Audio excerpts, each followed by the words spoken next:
Hi, friends. It's me, Pastor Michelle, at Harmony Creek Church. This upcoming Sunday, I'm going to be preaching about the quote where John Lewis reminds us to be good troublemakers. And so, throughout this week, and even in the upcoming weeks, I want to highlight people and movements that have caused good trouble in this world and that have made a difference. And I'm going to be using the book Make Good Trouble, written by Jama Wilson. And she highlights many different movements that matter. And I love the quote that she starts out with from Coretta Scott King, who says, "Struggle is a never-ending process. Freedom is never really won. You earn it and win it in every generation." And so my focus always is thinking about how can we be good troublemakers. And I think we have stories, and I want to share these stories about some other good troublemakers to inspire us to continue to carrying that torch, to continue being good troublemakers ourselves. And so today we're going to hear about the Lowell Mill Factory Girls Revolt.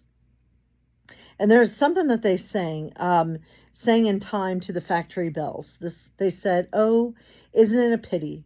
Such a pretty girl as I should be sent to the factory to pine away and die. I will not be a slave, for I'm so fond of liberty." In the 1830s and the 1840s, few laws protected laborers, including children, who endured harsh working conditions. On average, the mill girls were, as they were known, worked 12 to 14 hours daily, with half a day on Saturdays and only Sundays off. They toiled for 10 months a year outside of 3 holidays, and they were nicknamed operatives because of their spinning machines. They had to attend church regularly and follow strict rules. Workers often shared rooms with up to 7 people and even shared beds. An 11-year-old Doffer, Harriet Hanson Robinson, watched as her older co-worker delivered the first public speech by a woman in Lowell, Massachusetts, urging peers to resist wage cuts. This became a turning point for their community, the textile community, and labor rights. To define their ideals, they organized the Lowell Factory Girls Association. They wrote their own constitution and held turnout strikes in 1834 and 1836, seeking independence, education, and exposure outside the home. The mill girls united when owners cut wages by 15%, increased the work pace, and raised the rent for factory housing from 1840 to 1845. They raised the rent for factory housing. From 1840 to 1845, they published the Lowell Offering, a magazine featuring their poetry, essays, and fiction. Despite being attacked as ungrateful and unwomanly and Amazons, the workers pushed for 10-hour shifts, condemned pay cuts, and declared union as power.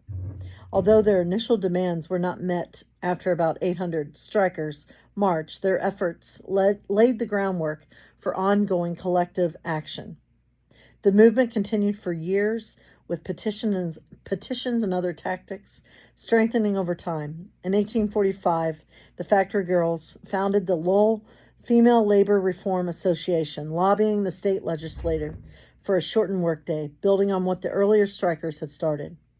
Today, the mill girls' legacy endures in the suffragist, anti-slavery, free speech, and labor movements.